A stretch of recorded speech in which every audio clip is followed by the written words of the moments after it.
As the newly elected cabinet ministers, together with their deputies, are to be sworn in on Wednesday, political parties, civil organizations and citizens at large have reacted strongly to President Cyril Ramaphosa's bloated cabinet, which was unveiled on Sunday.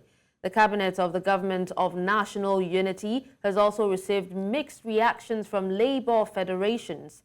The cabinet by President Cyril Ramaphosa accommodates 11 parties in the Government of National Unity in spite of the fact that there's been a lot of support for reducing rather than increasing the executive.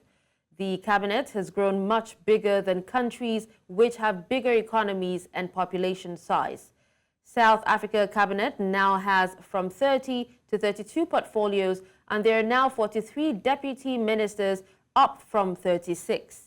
This is larger than that of the United States of America at 26, the United Kingdom at 24, Japan at 20, and Germany, which has a mere 17. To discuss this, we are joined by Sydney Monagotla, President Save South Africa Civil Movement. Hello, Sydney. Thank you so much for joining us at this time. Good morning, and good morning to your viewers. Good morning. Good morning. All right, so Sydney, what do you think is the main issue with the current size of the South African cabinet, and how does it, impact the country's governance and also the economy? Look, with an ailing economy like ours as South Africa, we believe that actually we expected that the president will take that into consideration when appointing ministers and deputy ministers.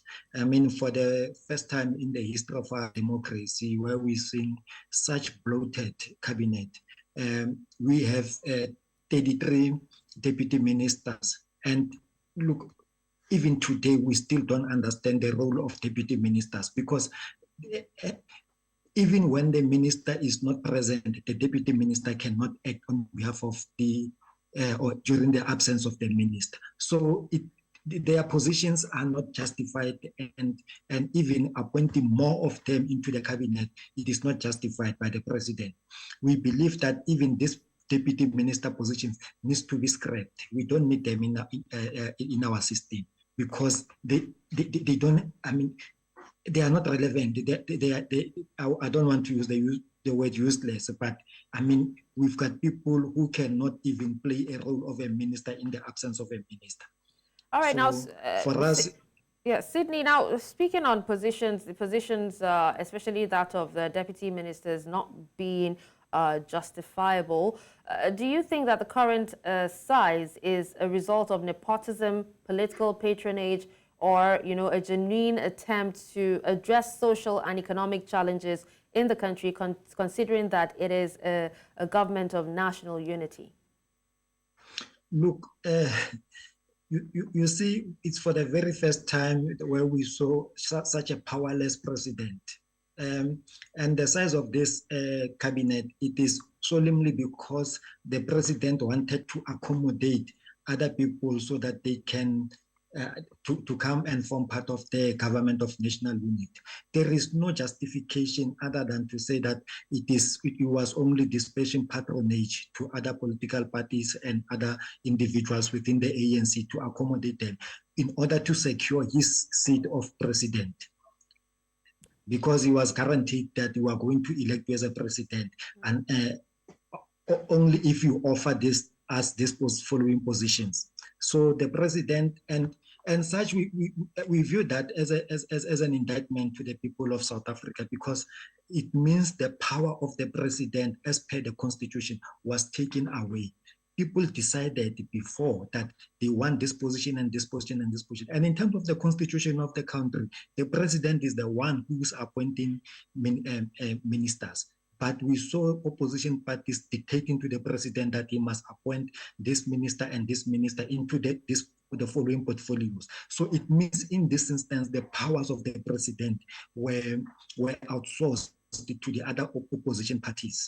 All right. Therefore, now, Sydney, now taking a look at your concerns, what would you say are some of the key areas, where you think that the cabinet could be streamlined And what potential savings, could be achieved by reducing its size?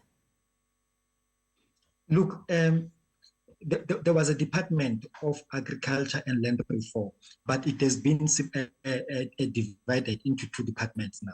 And the reason for that, there is no justification for that. There was a Department for Higher Education and Innovation. Now it has been split into two departments. And for what reasons, we don't know. And so we believe that So are you saying like such departments should completely be scrapped, or it shouldn't be split into two in the first place? It should just be left as one department?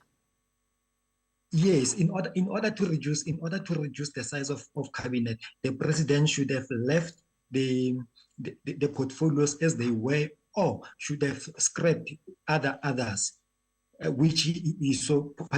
For an example, the portfolio on public enterprises was scrapped, and the functions of that portfolio was spread amongst the existing department. So we don't see a reason why should such department could have been divided into two, or because even in other portfolios, the deputy ministers, they've appointed two deputy ministers in many portfolios. And for what reason, you don't understand.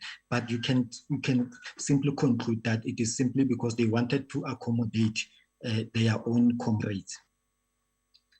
All right. Well, thank you so much, Sydney, for your take on this topic. We appreciate you for your time. Thank you. Thank you very much.